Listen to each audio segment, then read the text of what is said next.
అందరికీ నమస్కారం. నా పేరు భార్గవ్. ఇప్పుడే మనం ఒక బ్రేకింగ్ న్యూస్ చూస్తా ఉన్నాం. సుప్రీంకోర్టు హెచ్సిఎల్ భూముల మీద స్టే ఇచ్చింది.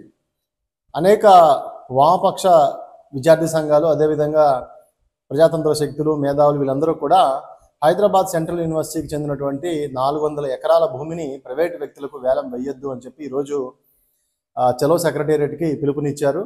ఈ నేపథ్యంలో అక్కడ ఘర్షణ వాతావరణం తలెత్తింది. మనందరికీ తెలుసు, పూర్వపరాల్లోకి వెళ్తే మొత్తంగా హైదరాబాద్ సెంట్రల్ యూనివర్సిటీ భూములు 2300 ఎకరాలు పైగా ఉంటే ఇప్పటికే చాలా వరకు కొన్ని ప్రైవేట్ ఇన్స్టిట్యూట్స్కి, ప్రైవేట్ రంగ వ్యక్తులకి, అదేవిధంగా ప్రభుత్వ రంగ రీసెర్చ్ ఇన్స్టిట్యూట్లకి అన్నిటికీ కూడా ఆ భూముల్ని కొంత ఇవ్వడం జరిగింది. ఇప్పుడున్న 400 ఎకరాలు ఏదైతే రేవంత్ రెడ్డి సర్కార్ చెప్తున్నట్టు 400 ఎకరాల్లో కూడా వేలం వేసి అక్కడ ఉన్న అడవుల్ని మొత్తాన్ని డిఫారెస్ట్ చేసేసి మొత్తం ఐటీ కంపెనీలకి అప్పచెప్తామని చెప్పి ముఖ్యమంత్రి చెప్తూ ఉన్నారు. సో దీనికి సంబంధించి అక్కడ విద్యార్థులు దీన్ని పెద్ద ఎత్తున ప్రొటెస్ట్ చేశారు.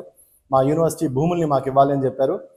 అయితే ముఖ్యమంత్రి వాదన ఏంటి అంటే అది మొత్తం ప్రభుత్వ భూమి, యూనివర్సిటీకి సంబంధించినటువంటి ఎటువంటి కూడా వాళ్ళకి సంబంధం లేదు అని చెప్పారు. అయితే వాస్తవానికి 2300 ఎకరాలు కేటాయింపులు జరిగిన టైటిల్ మార్పు చేయకపోవడంతో వారికి యూనివర్సిటీ వాళ్ళకి లీగల్గా క్లెయిమ్ చేయలేని పరిస్థితుంది. సో దాన్ని ఆసరాగా చేసుకొని ప్రభుత్వం హైకోర్టులో కొట్లాడడం జరిగింది. అంటే గతంలో కొంత భూమిని, ఒక సుమారు 800 ఎకరాల భూమిని ఒక స్పోర్ట్స్ కంపెనీకి ఇవ్వడం జరిగింది. వాళ్ళు దాని మీద వాళ్ళు ఏ విధమైనటువంటి పరిశ్రమ స్టార్ట్ చేయకపోవడంతో అది వెనక్కి తిరిగి ఇవ్వమని చెప్పి గొడవ చేశారు. అయితే వాళ్ళు కోర్టుకు వెళ్ళారు ఆ భూములు ఇవ్వమని.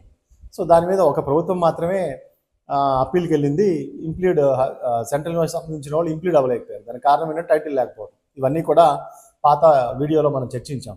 ఇప్పుడు మన ఈ చర్చలో భాగం ఏంటి అంటే, ఒక ధర్మబద్ధం కానటువంటి విషయాన్ని ఏ ప్రభుత్వాలైనా తీసుకొని ముందుకెళ్తున్నప్పుడు విద్యార్థులే ప్రతిఘటించి పోరాడిన సందర్భాలు చాలా ఉన్నాయి చరిత్రలో. అందుకనే విద్యార్థుల రక్తము చిందించని పోరాటం లేదు అని చెప్పి పాటలు కూడా ఉన్నాయి. కాబట్టి ఇది విద్యార్థుల విజయంగా చెప్పాలి, ప్రజాతంత్ర శక్తుల విజయంగా చెప్పాలి. ఏ విధంగా పర్యావరణానికి హాని కలిగించే విధంగా చేసేటువంటి చర్యలు ఏవైనా సరే ప్రభుత్వాలకు నష్టం కలిగిస్తాయని చెప్పి మరోమారు రుజువైంది. దీనికి సుప్రీంకోర్టు కూడా మద్దతు తెలియచేయటం, అన్ని వర్క్స్ మీద, అక్కడ జరుగుతున్నటువంటి వర్క్స్ మీద స్టే ఇవ్వటం, తదుపరి విచారణ ఈ నెల 16కు వాయిదా వేయడంతో పూర్తిగా సుప్రీంకోర్టు కూడా ప్రజల పక్షాన ఉంది, విద్యార్థుల పక్షాన ఉంది అనేది తేటతెల్లమవుతోంది.